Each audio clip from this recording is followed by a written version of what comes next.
Thank you very much for joining me tonight. I am PJ Bracco, your host, and this is the Red Hook Film Short Shack. It's been a couple of weeks. It has. A lot's happened. Some good, some bad, some I don't even know what to call it. Because my beard has gotten significantly longer, and no one seems to be happy about it over here. Tonight I'm starting from the beginning. My special guest is Beresford Bennett, a dear old friend of mine from our early days at Boston University when we were just studying to become actors. He is a fantastic actor, director, filmmaker, musician. We're going to be covering lots of stuff from our early days at Boston University when we were just training to be actors to his new web series, Theirbnb. Okay, enough of me. You ready? 5, 4, 3, 2, 1. Now I can hear you. Ah, there it is. What is going on, man? Dude. I'm gonna make this bigger so I can get a full view. Oh my goodness. Oh my God. You look awesome, man. And you, man, I love the beard. You've pretty much always had a beard, right? That's what I keep telling my wife when she asks me to shave. Don't try and change me. No. So what? It's been well over 20, 25 years. Oh, Jesus. Did you have to put a number on it? I bet 25 months or something like that. It's been a long time. So how's everything going over there, man?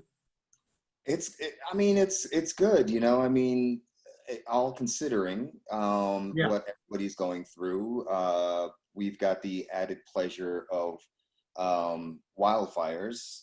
That's right. Yeah. Tipped off by gender reveal parties. Yes, yeah, because there's nothing better than a nice gender reveal party to start a major forest fire. Yeah. So tell me. Well, first of all, let me do this in a little more formal way. Okay. Beresford Bennett, welcome to the Red Hook Film Short Shack. It's an honor to have you in here with me. Glad to be here, man. BU for me was such a fluke because I was not a good high school student. No. And then I went to like this local college, and it was an acting major there. And, you know, freshmen weren't supposed to be allowed to even audition for main stage productions, but I was a lead in all the main stage productions. And then I was just like, I got to get out of Connecticut. And I had friends that went to BU, you know, not at School for the Arts. But I always had a good time in Boston when I would visit them. Yeah. So then when I was just like, well, let me just audition. And I didn't think that I was going to get in because it was Peter Page was one of the proctors at the audition. Okay. And right before I went into the audition, he launched into the statistics of the amount of people who apply versus the amount of people who get in. So I walked out of there like, well, I'm not getting in. And then there's the amount of people that actually get out at the end, which is nothing. Exactly. So it was really just kind of a fluke that I auditioned it, but like, it's hard to imagine, like, I don't know how many people you're in touch with still. A lot. Yeah, it's hard to imagine not having these people as my brothers and sisters. Yeah, I was just gonna say it's I've always known it to be, but even more now, having been away from the school for so long, how much of a family we have. Yeah. There was such an amazing, inviting feeling in that hallway. Yeah, Hillel and Simon and Mike Kemp were the three cats that I bonded with in my class immediately. You know, there were other people like Russell from the class above that I also bonded with. But you know, I mean, it's a unique experience, you know, and it's interesting because my wife, she is always amazed at the fact that we're still all very close. You've got this great web series, Theirbnb. Yeah. I've been watching it a bunch of times over the past couple of days, revisiting it, it's you do something really unique over there. Imagine that.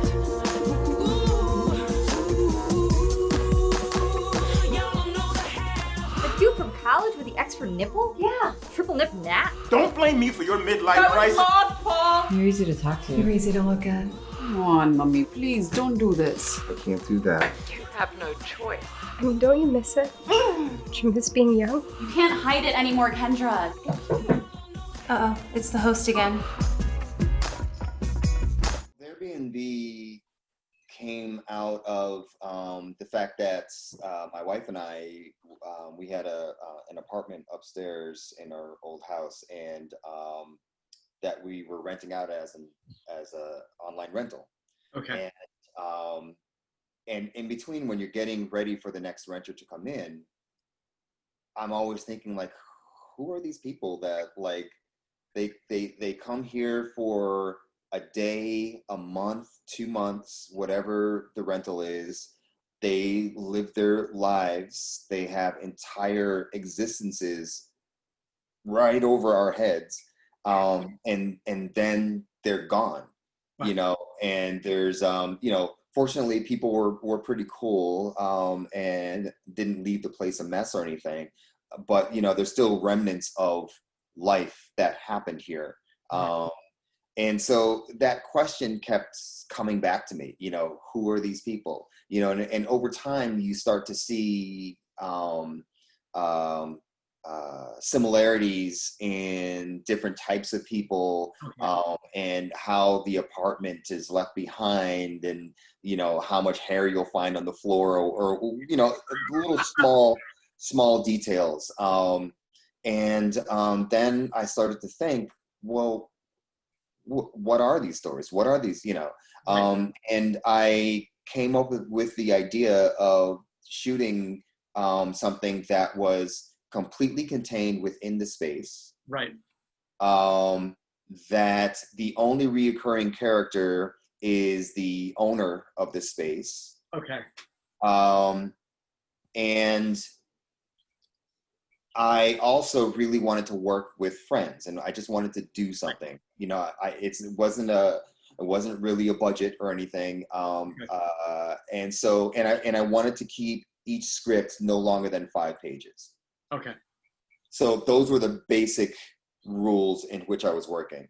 And so I didn't know what it was going to be. And then, just based off of just certain energies off of people, as you do as a writer, and then you kind of go, what if, and so I wrote a couple of scripts and said to myself, there might be something here. There might be something here, but I don't want to do it alone. So I called up a couple of friends of mine. Deepti Gupta is one of them. Wonderful actor, writer, producer, director. And Lynn Adriana, again, amazing actor, wonderful writer. And I said, let's do something. These are the guidelines, and this is the character, and that character, I was playing the character of the owner. You do not have to use that character at all. But that's the only reoccurring character. And then they just came back with these really wonderful scripts, and then I wrote the remaining 6 that I wrote. And then I was like, okay, how are we going to shoot this? Because I didn't want to take up too much of the actor's time. So the rule was each of those shorts would only have like 3 to 3.5 hours to shoot. Oh, wow. Okay. The entire, so we shot all 8 episodes in over 3 days. Oh, that's beautiful. Oh, it's stressful. It was tough, but it was amazing, because it was also very, very hot. It was a like right now what we're having right now, a heat wave here in California. 3,000 degrees. It was so hot, and with those lights in there, because we weren't using LEDs, so it was Right. Okay. and it's upstairs apartments as well. So it was hot. You can't use the air conditioner. Yeah, and so then I just started calling in a bunch of favors of friends, just basically saying, hey, I want to just do something. I want to just explore all the different possibilities. And I always say this, I love I use this metaphor of a river and how a river rages because of the shores that confine it, the banks that confine it. And so having these confinements of 5 pages, camera can't be outside of the apartment,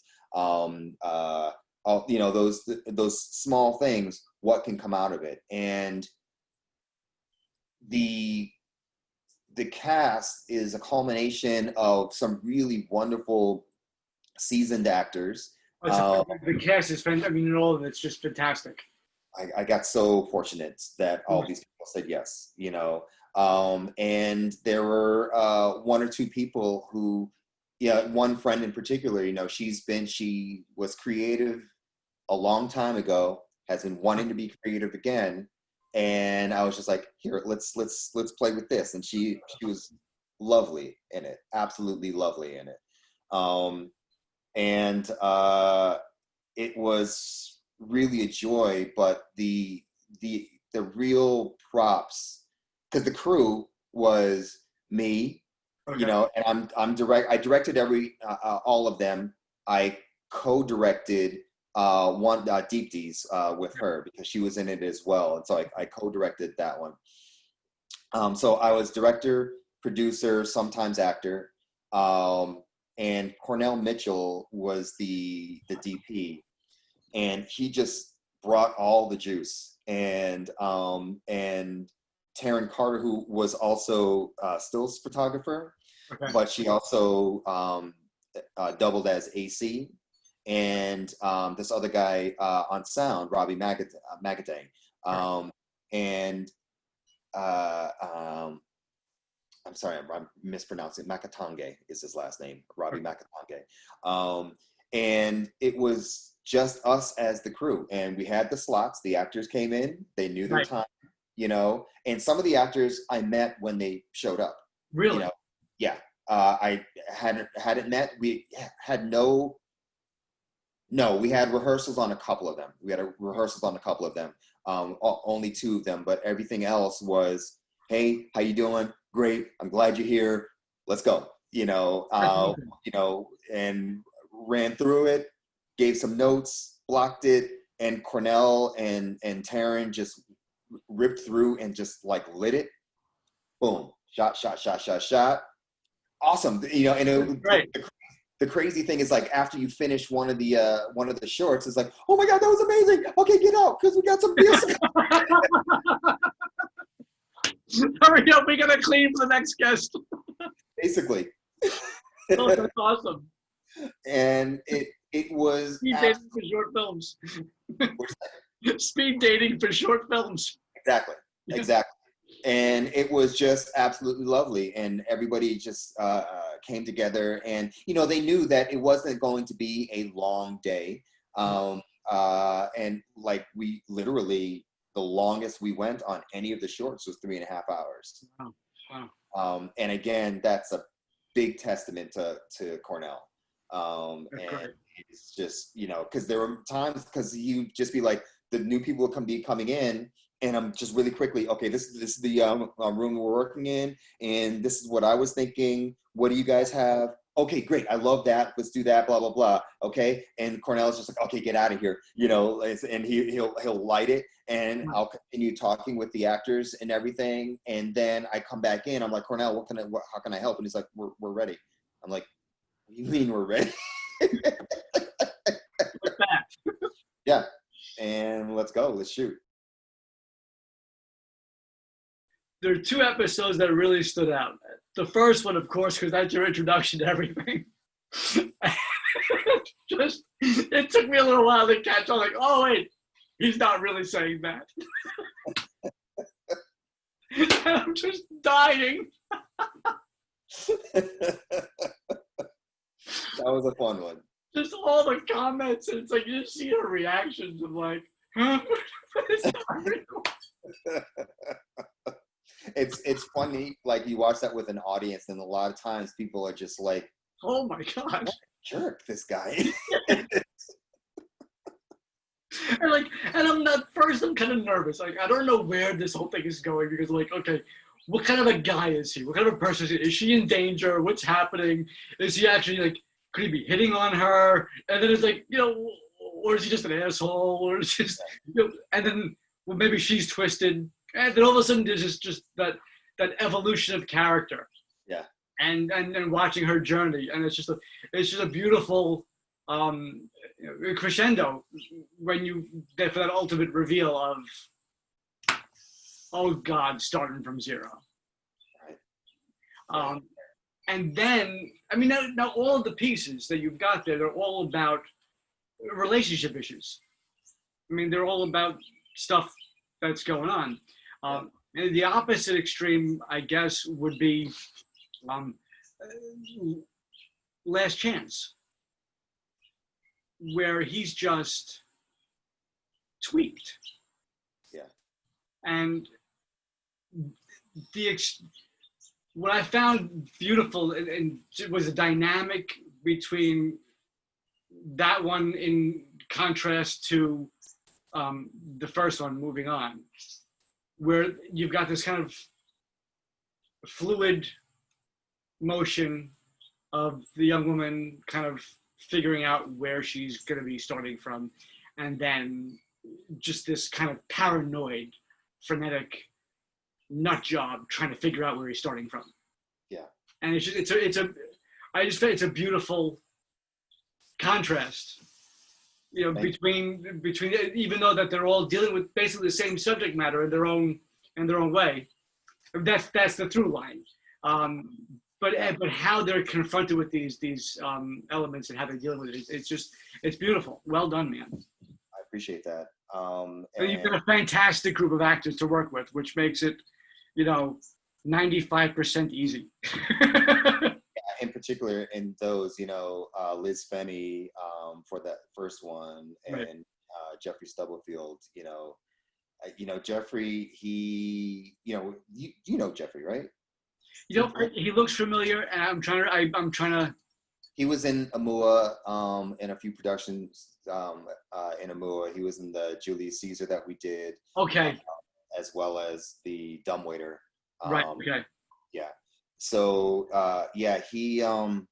he just brought this really sad scariness. Yeah. To it, and it's the opening breath, that being startled from whatever was going on in his dream, in his nightmare. Yeah. And that's one of the things that I talk to my students about is the opening image. Yeah. How are you gonna introduce your characters, and how are you gonna set the stage for what world your audience is being invited into? Yeah. And with Moving On, she comes in, and you see this uncertainty. There's timidness, and in Last Chance, you've just got this, shell-shocked, just out of the trenches guy. Yeah. That can't leave the trenches. Yeah. And it just sets that mood right there. And to him, he's doing the right thing. Right. In a way that makes sense to him. Right. But he's really not clear that he's not making sense, in a truly caring way. He's just not making sense. And you can't see that. and to see the owner having just missed that. Yeah. I mean, I just walked in a half hour earlier. Yeah. You know, it's from that experience of running a online rental. You know, whenever you come in there after the guest is supposed to be gone, they could still be there. You know, I always remember one time back in Boston, a realtor showing my friends an apartment, and just how unscrupulous they were. You know, just went into this place and he's showing us around. Oh, here's the bedroom, and these two people are in there being intimate because it's their home. You know, and it's just this complete invasion. So you never really know what you're going to walk into. And by the way, it's awesome to see you acting. It's great to be acting. You know, it's because, you know, someone like yourself as well, you know, you're many hats. Yeah. Many hats. And you know, for me, and also like you're also a musician, you know, so for me, it's all music to me. You know? Exactly. It's all pitch and rhythm. And whether it's acting, writing, directing, that's what it is. Yeah. You know? In having those many hats, because I don't know about for yourself, but for me, a lot of that comes from just, I have these ideas, I have these thoughts, and I don't want to just live here, you know. So how do I bring it across the goal line, you know? And it require a lot of heavy lifting and a lot of switching of hats and everything. And I love directing. I love working with actors. I love that conversation. I love that non-conversation. I just that communication that happens. And when you see, especially if it's something that you wrote, when you see it just breathe in front of you, you know, it's just amazing. It's absolutely incredible. And then, but yes, you have to make that happen. But it all, like I said, it all comes from music, and also for me from just acting itself. And you get away from the acting if you're wearing these hats. And so it's really nice when you can just come back to it as well. And it's hard, you know, it's definitely hard, as you know, when you're acting and directing and producing at the same time. You know, a little while ago, I got to do something where I got to just act. And isn't it wonderful? Delicious. A little uncomfortable at first.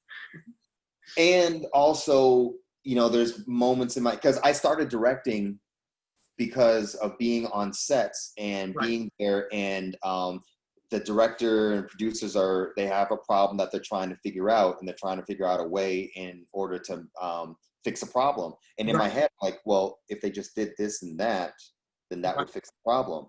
You know, and like 20 minutes later, they come to what I thought in my head, and I was like, oh, maybe I can do this, you know. And so you expand and you do all these other things, but then I end up missing acting a lot.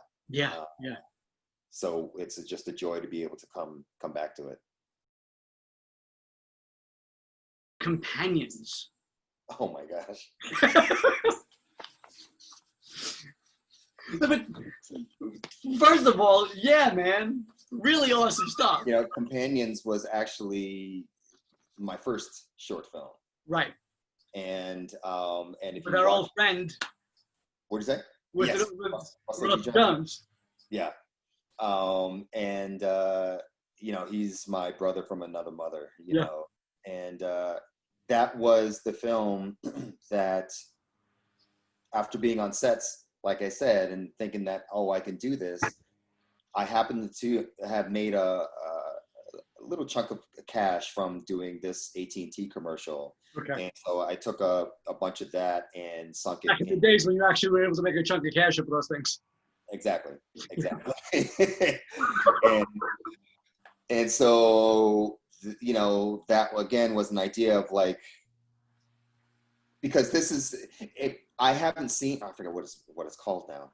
there's a movie that came out after Companions that is like Companions from what I hear from other people, and I'm blanking on Lars and the Real Girl. Okay. Which I haven't seen the movie because I was afraid of being annoyed. But a lot of my friends say, like, dude, have you seen this movie? Because that's basically your movie. You know, I'm sure it was executed better. But I have a lot of love for that short film because it was the birth of this new phase of my artistic development. Right. And that was it was a joy, and it was also the only film that I've done, I hate to say, that was shot on celluloid. So I was just gonna say, what did you guys shoot? 16, 35? What was it? 16. It was 16. Yeah. Yeah. Beautiful stuff, man. Thank you. I appreciate that. I haven't watched that in a very, very long time. Yeah, it's interesting how you have like relationships. There's the relationship in your head between you and this other person. Right. There's the reverse of that from the other person's perspective in their head, and then there's the actual relationship, you know, and how we see what's really going on has to do with the lens that we grow up with and through our experiences, because one person can say something but you hear it through somebody else's mouth. Right. That may have hurt you a long time ago, and that's not what that other person is saying. So it's like, how do you get to strip away all the clutter? And perspective is a funny thing. Yeah. Absolutely. Yeah. I'm trying to think more in that way. It's always been more about, coming from an acting background, it's more about connections, you know, and I am trying to learn more to broaden my director head and thinking in those terms a lot more. Shot composition a lot more, you know, but without losing, because the kernel is the heart, and if you don't have that, it doesn't matter what your color palette is. Right. You know, if the audience isn't connecting, if the actors aren't connecting with the material, the audience is not going to be able to connect with the actors. Right. Okay. And so that's the main thing for me, and I don't ever want that to change, but I want to grow, I want to keep learning, and I want to keep getting better. Your focus is definitely on the actors and the story and the emotion and what they're dealing with, and that gives you a whole world of color that you're not going to necessarily get from you know, pre-production thematic color stuff. But having said that, one of the things I noticed that I thought was really it took me was in Swipe, there's this green light, this green ambient light coming from the bedroom. And I'm like, okay. And you know, my head goes crazy with all this stuff. I've got the green light coming in, I've got the red bag on the wall, and all this stuff's going on, and you can tell that we're new to this whole thing. You know, and I'm like, okay, well, is that there for a reason? Was that placed there? Do we have, you know, what do we have over here? A color theme. And then you've got that, and you've got penguins, which is just kind of washed out and just sterile. And then we go into, as we grow towards, as we evolve towards the end, where things are just dull and dark and, okay, this is what it is.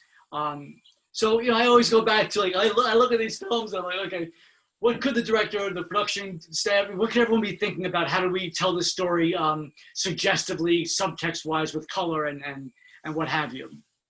Again, Cornell Mitchell. Okay. You know, he was really wanting to do some things to bring out different elements of the space. You Right. know, Okay. fortunately, it's a small space. It's like 1,100 square feet. That's a nice size. And it was, you know, low ceilings and everything. But the nice thing about it is the space had some really nice angles. And so he really wanted to differentiate between these scenes as much as possible, between these shorts as much as possible. And he lit that one in a very different way than he lit the other ones. And that green, when he put that green in there at first, I was just like, what's that? I don't, you know, and then I was just like, all right, let's go with it, you know? Yeah. And in the end, I ended up really loving it. But it's really one of those things, you know, you got to listen to the people around you. Right, you know? sure. Yeah. Surround yourself with great people that are better. Yeah. You know, and listen to what they Right. are saying. You know, doesn't mean you always do exactly what they're telling you to do, but there's something to be gained from it, most likely. Sure. Yeah, at least there's a discussion to be had, and okay, everyone understands it. So it's just a big collaboration. Yeah.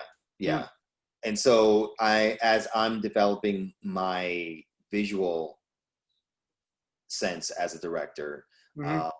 I'm just trying to learn from all the people that I'm working with. And, but we are the eternal students. yeah, exactly. Yeah. Exactly.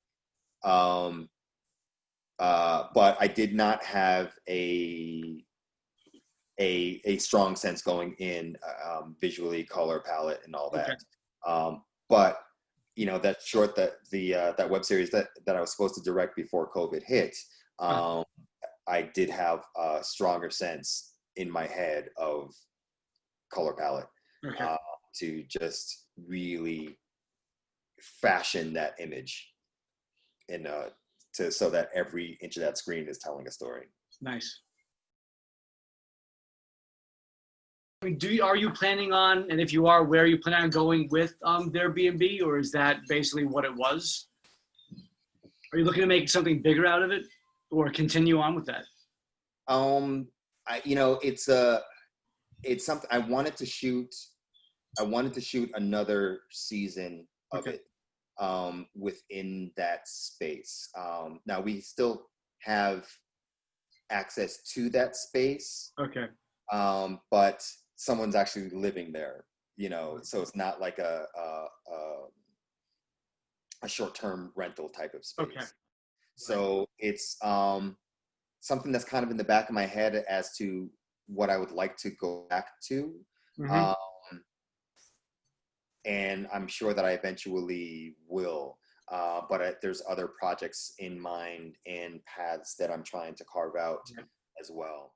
But as far as what it did, it pretty much achieved what I was setting out for. Because like I said, I wanted to create something out of nothing, and work with friends. And that was really the spirit in which, you know, that whole project was born. Wow. Yeah. That's sweet. Beresford, thank you so much for joining me in the Short Shack. I truly appreciate it. It is so good to see you after all these years. Great to see you, my brother. Congratulations on the series. It's fantastic stuff. And I wish you a universe of success with that and all of your work. Thank you so much for this, man. Thanks for the opportunity. Thanks for, you know, for both as a filmmaker, but just the chance to be able to chat with you. It's been invaluable time, and I appreciate it. Thank you. I appreciate it. And it is just so good to see you. Stay safe, stay healthy, give your family a big hug and a kiss, and we will see each other again soon. Back at you, my friend. Peace, brother. Peace. Talk to you. You got it. Bye.